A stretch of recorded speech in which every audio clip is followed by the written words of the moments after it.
Hello, everyone. This is Mike again of Classic VGM. This time, not necessarily with a box opening, but with, well, a showing.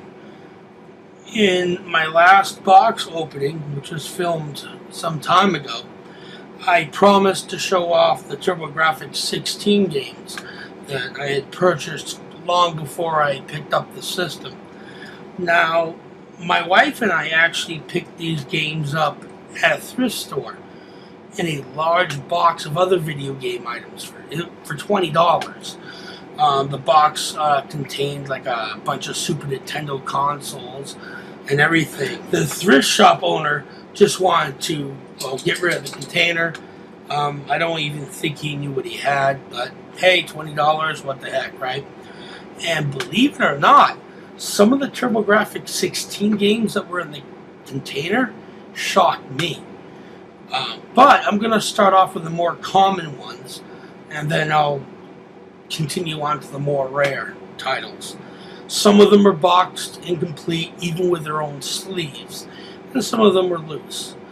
Now, I'm not a big sports fan, but there were a couple sports titles. I mean, there weren't a lot of games, but still, for what was in the container, it was basically a classic gamer's dream come true.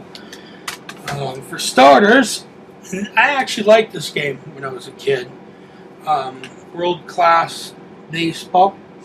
This is actually a pretty decent baseball game. It doesn't have the sleeve for the card, but the book is not in the best of shape, but works fine. It's actually, like I said, a fun baseball game. This one here, I'm not a big football fan, but it's TV Sports Football, which was developed by the now defunct Cinemaware game developer. They were responsible for Defender of the Crown, SDI, Sinbad, Throne of the Falcon, and a plethora of other game titles that were originally released on the Commodore Amiga computer platform during the 1980s. The Amiga version of this game looked and played much better than the TurboGrafx 16 version. It's not a bad game, but the sound effects in this game specifically are terrible. The graphics are really grainy and gritty, but it's complete overall, and for what it's worth, what the heck, right? Well, now we're going to get on to the better titles. And let's see. This one here, Keith Courage. This was the original pack-in with the system when the TurboGrafx 16 first launched.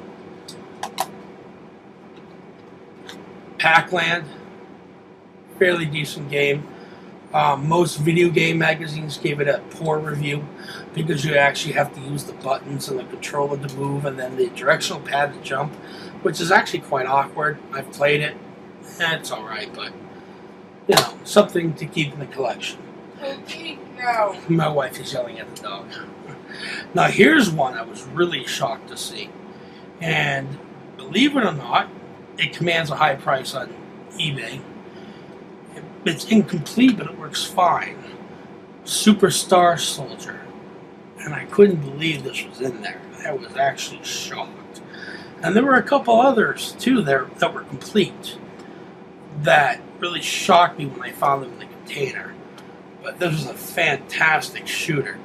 If you have a TurboGrafx 16, I mean, I highly recommend playing this. Here's another oldie but goodie for the Turbo. Blazing Lasers. Another great shooter. But this one is complete. Oops. Has the sleeve. Of course, the manual and everything. Now, besides Superstar Soldier, I think the crowning jewel of this entire package would have to be the one I'm holding right now. And this is the one that really knocked my socks off, as they would say. Splatterhouse. I mean, I couldn't believe this. And it's complete. Even has the sleeve of the card. I mean, this game commands at least $40 to $60 or better on eBay. I mean, brand new factory sealed copies of this game can easily sell for $100. And I just couldn't believe my, as they would say, dumb luck when I found this inside that container. Well, here's one I got off eBay for $5. This was another popular title that helped sell the TurboGrafx 16 originally. Complete. Like I said, I paid $5 for it. And I love this game. I love the original Legendary Axe. I'm not a big fan of the second one. This one here is a fantastic game. And just like Splatterhouse, complete with the sleeve. Manual is in great shape. And that is my TurboGrafx 16 software collection at the moment. Now, also during my unboxing, I did, pick up that Neo-Geo CD, and I came across a game that I have been wanting for a long time. And there is a place called Hit Japan, and I highly recommend them because the seller will reason with you on his prices. He's a great guy, very easy to deal with. And what I picked up was sealed, brand new, and it was the collector's edition. Comes with 2 discs, and it is for the Neo-Geo CD, and it's a brand new game. Brand new also meaning it was released within the past year or so, and it was released by NG Dev Team, and that would be Last Hope. And of course I couldn't wait to rip the shrink wrap off it. We have the spine card. When it comes to collecting Neo-Geo CD games, you always want to keep the spine cards. The book is, the quality of the book is just fantastic. I mean, look at that. Open this bad boy up. I mean, the book's in full. I mean, I'm sure a lot of you already know this already, but the book's in full color. And I really wish NG Dev Team would release more games for the Neo-Geo CD. I mean, I understand that their most recent game, which is Fast Striker, was too big to work on the Neo-Geo CD, and I understand that. But as a classic gamer who loves the Neo-Geo CD, the fact that they started writing games for the CD system and then stopped was a bit disappointing. I mean, I don't expect them to dummy down Fast Striker to make it run on the Neo-Geo CD, but it would be nice if they did release something else for it. I mean, that would be great. I mean, yeah, sure, the Neo-Geo CD doesn't have the same amount of system RAM and video RAM as the AES system, but it would be nice. And I really hope other small indie developers who may be watching this, hear my plea, and those who love the Neo-Geo CD, and pick up the gauntlet. I mean, and start writing for the system. I mean, CD production is extremely cheap, and the system is capable, even though it, it's limited in some ways. And people like myself really don't mind the load times. I really don't, personally. So, if you're listening, make something. I know the Neo Geo has a lot of fighters, but I really would like to see a fresh take on it, on the genre. I mean, another fighter, another shooter. Hell, I'll take a puzzle game. Somebody. But, okay, and of course, we had the discs, and being brand new, of course. There are no scratches, no scuffing. That better not be right. Here is the... I haven't tried this out yet. I believe this is the game disc. And it says it's a 2-disc set. Now, I would imagine the next disc might be a music CD.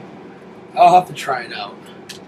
It just... all it says on the disc is Last Hope Tactical Super Play, unless that's a second game? I'm not sure.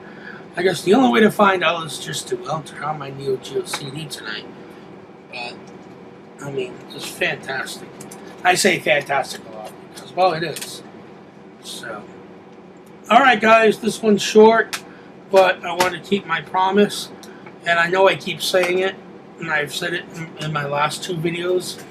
But my next promise to keep is that last Blade video footage, gameplay footage, and I'm going to start doing some actual gameplay footage of the Neo-Geo CD. I will start doing some gameplay video footage of the TurboGrafx 16 once I actually find a turbo booster for AV, because right now I'm using RF, and the HD video recorder device that I have doesn't support RF. Supports everything but RF, go figure. But then again, the RF signal looks okay on the TV, but I mean, I don't know. I doubt very seriously even if I could record it, it probably wouldn't look too great. So, all right, guys, you guys have a great Saturday, and well, I'll see you in the next video. Peace.